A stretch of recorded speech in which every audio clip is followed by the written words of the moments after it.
everyone. So this is Amishi and I'm going to be practicing my defense opening because since we just won regionals, we have states in 14 days. So we really gotta hit the ground running with it, especially since our last 3 trials were all prosecution. Defense really hasn't gotten out a lot, so I want to keep everything fresh, so I'm going to keep practicing. May it please the court, opposing counsel, members of the jury. My name is Amishi Amit, and I, along with my co-counsel, represent the defendant, Connie McLeod, in tonight's proceedings. Reasonable doubt is not just a legal concept. Tonight, it takes the form of an actual person, Robin Locksley. Please listen closely for this name. But before I go any further, allow me to explain simply what happened. On the night of October 30th, 2024, someone broke into Ruffed Grouse High School. They smashed through concrete flooring in a basement room and uncovered a time capsule that was buried there in 1905. That's the extent of it. Now, there is no record of what was ever placed in this time capsule.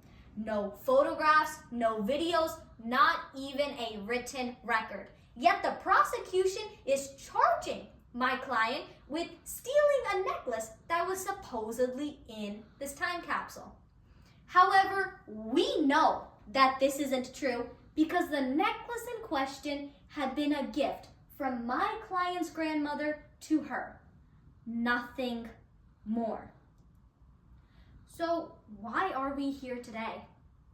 Well, based on the suggestion of a person named Robin Locksley, there's that name again, the police searched my client's dorm room and found the very necklace that my client's grandmother had given to her. Now, Robin Locksley had motive to try and frame my client for this crime because they were in a direct competition for a single spot in a college honor society. The charge the prosecution is bringing against my client is grand larceny. This charge has 5 elements to it. 1, that my client took a necklace.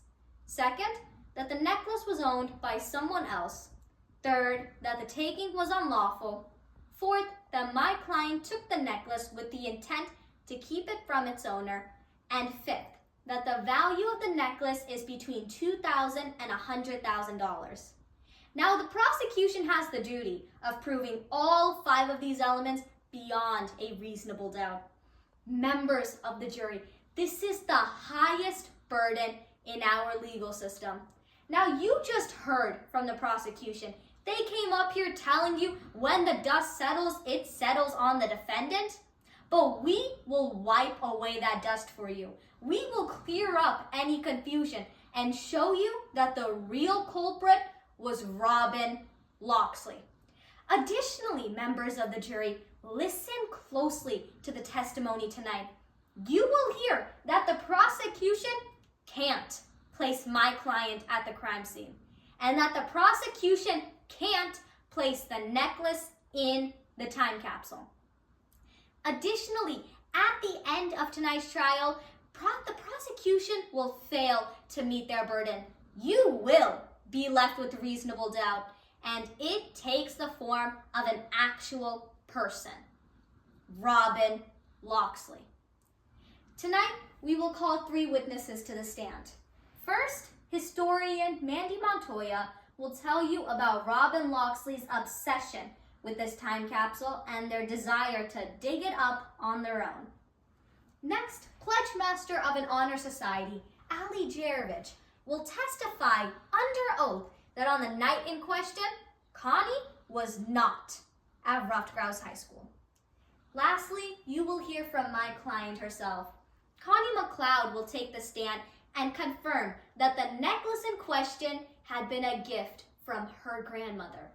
Nothing more. Make no mistake about it. My client is innocent of the charges being brought against her. And at the conclusion of tonight's trial, My co-counsel, Mark Barbrack, will stand before you and review the evidence presented.